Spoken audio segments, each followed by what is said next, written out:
अस्सलाम वालेकुम। This is your instructor of biology Imran Khan.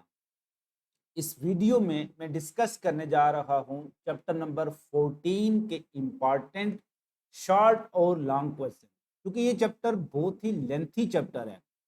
और इस चैप्टर के अंदर अगर हम देखें तो 4 चैप्टर कम से कम समोए हुए हैं। कम से कम इसमें 4 डिफरेंट चैप्टर, एक चैप्टर का ताल्लुक ट्रांसपोर्ट इन प्लांट से है, दूसरे चैप्टर का ताल्लुक ट्रांसपोर्ट इन एनिमल से है, इसके बाद जो है इम्यूनिटी से इसका ताल्लुक है और लिम्फेटिक सिस्टम से ताल्लुक है। बहुत एक्सटेंसिव जो चैप्टर है और बच्चे से घबरा रहे होते हैं, लेकिन बहुत इंपॉर्टेंट भी है, क्योंकि एंट्रेंस एग्जाम जो है आपके एमडी कैट में आप अपीयर हो रहे हैं, नम्स में अपीयर हो रहे हैं, कहीं भी आप एंट्री टेस्ट कर रहे हैं, तो इसमें से बहुत ज्यादा एमसीक्यूज, कम से कम 15 एमसीक्यूज इसमें से पूछे जाते हैं। लिहाजा आपने इसको स्किप नहीं करना अगर आपने कोई इंट्रेंस एग्जाम देना है। तो इस वीडियो में हम डिस्कस करने जा रहे हैं जो चैप्टर नंबर 14 है, उसमें से कौन कौन से इंपॉर्टेंट शॉर्ट क्वेश्चन या लॉन्ग क्वेश्चन पूछे जा सकते हैं। सबसे पहले यहां पर मैं ऑल पॉसिबल शॉर्ट क्वेश्चन आपको बता दूंगा, जितने भी पॉसिबल शॉर्ट क्वेश्चन इसमें से बन सकते हैं। तो उसमें से जो सबसे पहला है, why there is a need of transport in higher animal. Higher animal में ट्रांसपोर्ट सिस्टम की जरूरत क्यों पेश आई? रीजन क्या थी? सरफेस एरिया टू वॉल्यूम जो रेशो है वो बहुत ज्यादा लो हो गई थी, लिहाजा हायर एनिमल में एक सिस्टम की जरूरत पेश आई थी कि एक ट्रांसपोर्ट सिस्टम हो जो चीजों को जिस्म के मुख्तलिफ हिस्सों में ट्रांसपोर्ट कर सके। Next, what are process involve in transport in plants and animal. Transport in plants में कौन से प्रोसेस हैं, इसमें अपने प्रोसेस की लिस्ट बतानी है। जैसे डिफ्यूजन है, एक्टिव ट्रांसपोर्ट है, फैसिलिटेटेड डिफ्यूजन है, ऑस्मोसिस है। इसी तरह से एनिमल में भी कौन कौन से प्रोसेस इन्वॉल्व हैं।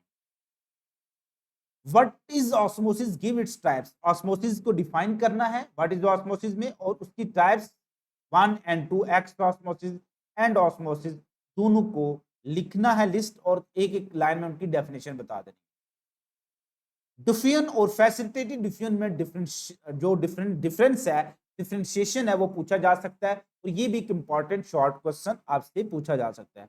What are root hairs and their importance. Root hair क्या है और उनकी इंपॉर्टेंस क्या है। Epidermal extension of root cell is called root hair, they extensively increase the surface area for absorption.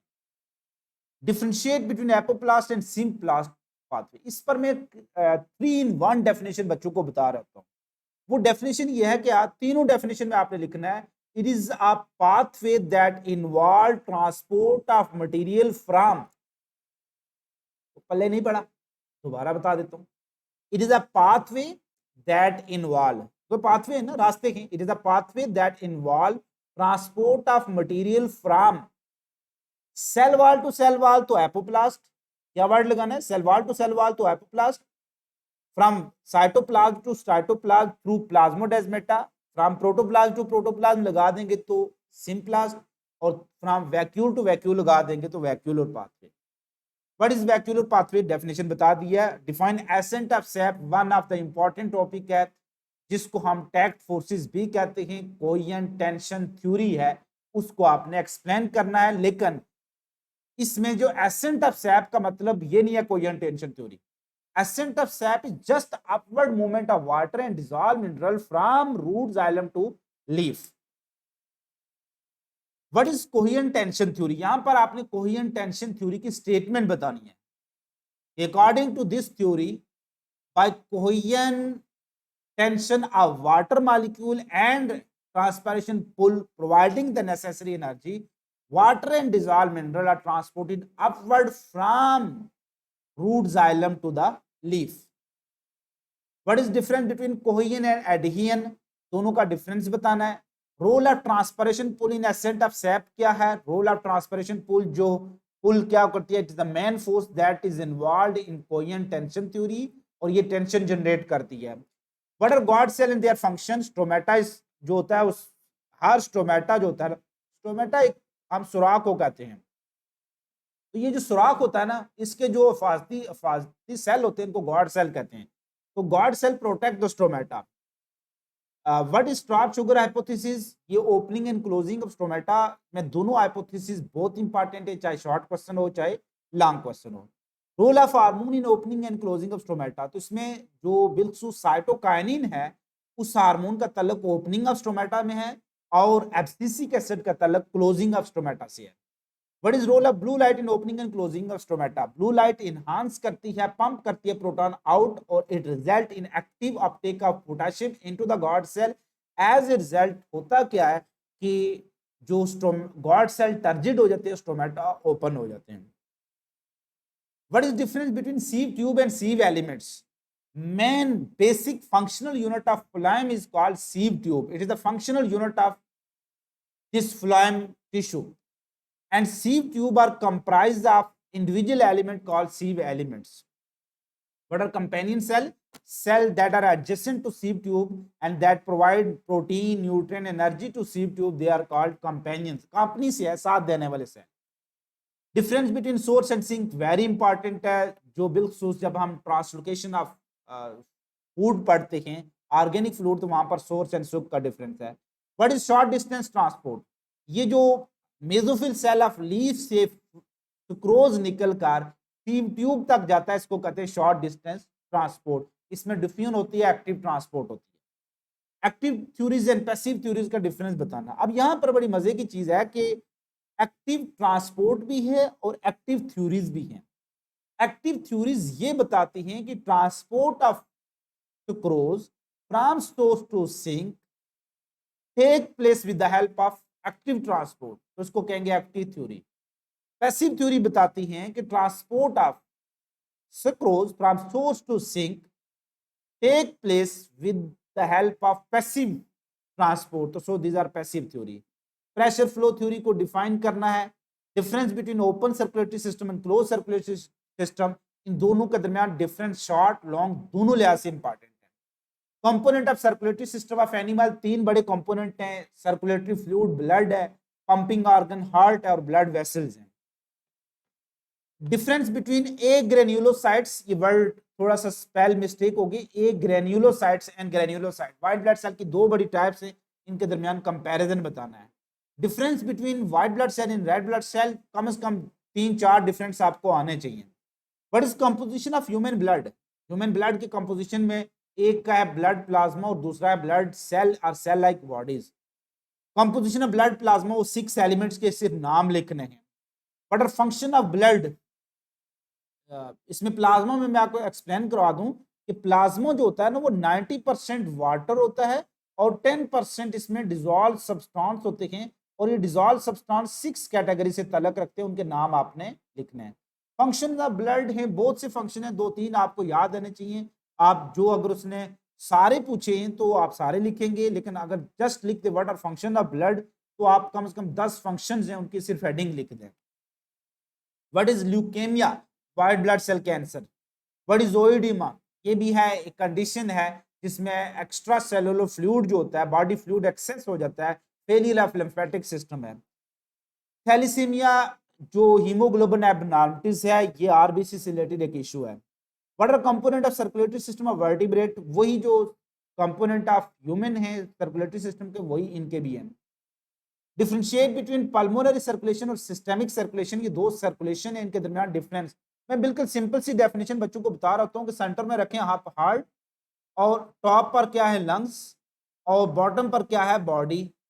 तो type of circulation in which blood is circulated between heart and lungs, तो pulmonary circulation. Between heart and body हो गए तो systemic circulation. ये S है और ये pulmonary. What is composition of heart वाल? 3 लेयर के नाम लिखने हैं। What is difference between bicuspid and tricuspid वाल? दोनों के फ्लैप्स का डिफरेंस है, लोकेशन का डिफरेंस है। सेमिलुनर वाल्व क्या होते हैं? जो कि बेस ऑफ आर्टरीज में होते हैं, तमाम लिम्फेटिक वेसल में और वैन में मौजूद होते हैं। Beating of heart produce lub and dub sound.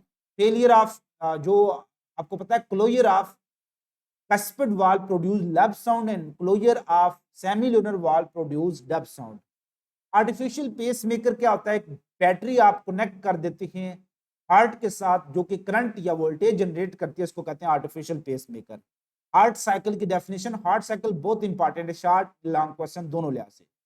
Difference between systole and diastole? Systole जो ब्लड जो पंपिंग फेज है, हार्ट का पंपिंग फेज है, और डायस्टोल रिलैक्सेशन फेज है। ब्लड प्रेशर और इसकी वैल्यू क्या है, ब्लड प्रेशर की डेफिनेशन करनी है, उसकी सिस्टोलिक प्रेशर, डायस्टोलिक प्रेशर और इनकी वैल्यू लिखनी है। ईसीजी क्या है, व्हाट इज ईसीजी, इसकी शॉर्ट क्वेश्चन की सूरत में पूछा जा सकता है, आपको ड्रा करना भी आनी चाहिए। व्हाट आर ब्लू बेबीज या सिनोसिस, इनकी डेफिनेशन आपको आनी चाहिए। मायोकार्डियल इन्फेक्शन या हार्ट स्ट्रोक जिसको हम कहते हैं, ब्रेन स्ट्रोक या सेरिब्रल इन्फेक्शन, ये दोनों शॉर्ट क्वेश्चन पूछे जा सकते हैं। आर्टरीज और वैन में जो कंपैरिजन है वो आपको आना चाहिए, कोई से 3 कंपैरिजन या 4 कंपैरिजन आपको आने चाहिए। कैपिलरीज की डेफिनेशन और कैपिलरीज के फीचर, वैजो कंस्ट्रिक्शन और वैजो डायलेशन दोनों का आपस में कंपैरिजन, आर्टरियोस्क्लेरोसिस आर्टरी से रिलेटेड एक डिसऑर्डर है, उनकी उसकी डिटेल पूछी जा सकती है। What is lymphatic system, lymphatic system की डेफिनेशन आपको आनी चाहिए, व्हाट इज लिम्फेटिक सिस्टम और इसके फंक्शन लिख दें। What are lymph nodes, lymph nodes क्या होते हैं, लिम्फेटिक सिस्टम में से शॉर्ट क्वेश्चन उठाया गया, लिम्फ नोड्स की डेफिनेशन, लोकेशन और फंक्शन बताना है। What are function of lymphatic system, 3 function आपने मस्त लिखने हैं।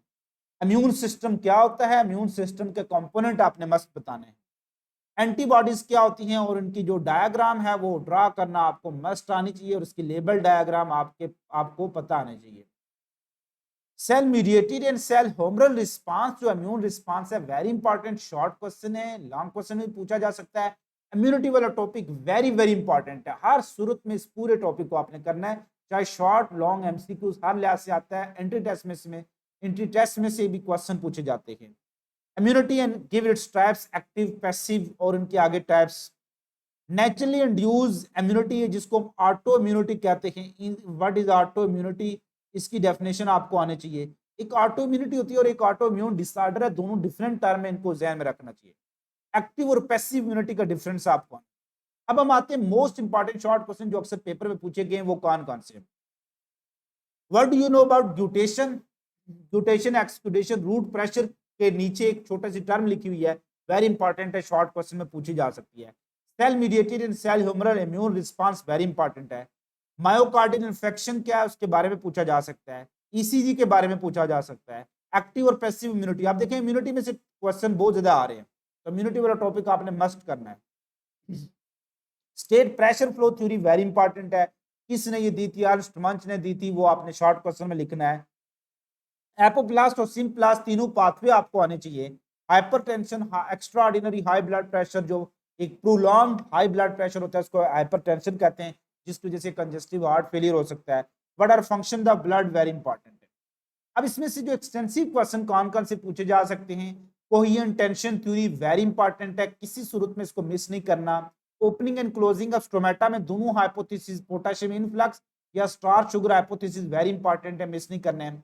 Function of lymphatic system very important है, अब यहाँ पर सिर्फ फंक्शन आपने बताना है, बाकी उसकी स्ट्रक्चर या कंपोजिशन नहीं बतानी।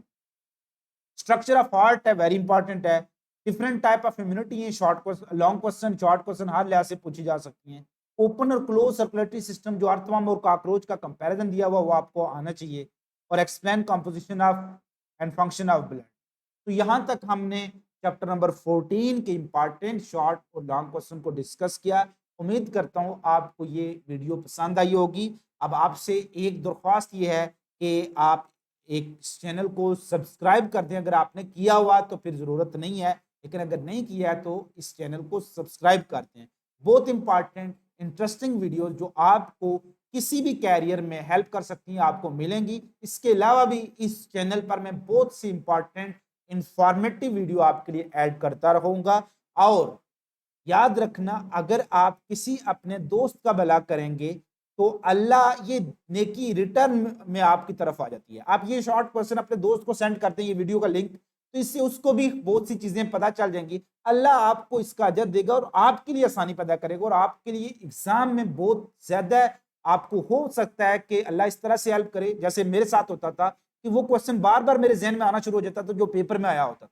तो इसलिए बेटा हमेशा हेल्प करें दूसरों को, नॉलेज कभी कंजूस ना बने इस मामले में। याद रखना, इल्म एक ऐसी पावर है ना, ये ऐसी दौलत है जो फैलाने से हमेशा फैलती है, कम नहीं होती है। सो इसमें अगर कंजूसी करेंगे तो आप नाकाम होंगे। सो आपके पास कोई भी पेपर के लिहाज से कोई इंपॉर्टेंट चीज है जो आपके कोलीग की हेल्प कर सकती है, अपनी तरफ कंपटीशन बेशक ज़हन में रखें। अल्लाह ने जो आपके लिए रखा हुआ वो आपको मिल के रहना है। लेकिन अगर आप ये सोचेंगे अच्छा मैंने अपनी दूसरी दोस्त को भेज दिया या अपने दूसरे फ्रेंड को भेज दिया, तो वो मुझसे ज्यादा नंबर ले जाएगा, नहीं ऐसा नहीं होता। अल्लाह आपकी मेहनत का सिला आपको देगा, उसकी मेहनत का सिला उसको देगा, लेकिन आपने जो उसके साथ अच्छा किया अल्लाह आपके साथ इसका अच्छा करेगा। पर्सनल आजमाई हुई चीज है। God have those who have themselves, और हमेशा खुदा उनकी मदद करता है जो दूसरों की भी मदद करते हैं। तो दूसरों की हेल्प करें, लेकिन ये हेल्प एग्जामिनेशन हाल में बैठ के नहीं करनी है। सर ने बताया था कि दूसरों की मदद करें, वहां पर ये जुर्म हो जाता है, नकल करना। ठीक है, अपना बहुत ज्यादा ख्याल रखिएगा। उम्मीद करता हूँ आपकी तैयारी अच्छी होगी, और दुआ करता हूँ अल्लाह आपको कामयाब करे, और मेरी इस वीडियो से आपको बहुत ज़्यादा फ़ायदा पहुँचे। अपना बहुत ज़्यादा ख्याल रखिएगा, खुश रहिएगा, खुश रखिएगा, दुआ में याद रखिएगा। अस्सलाम वालेकुम।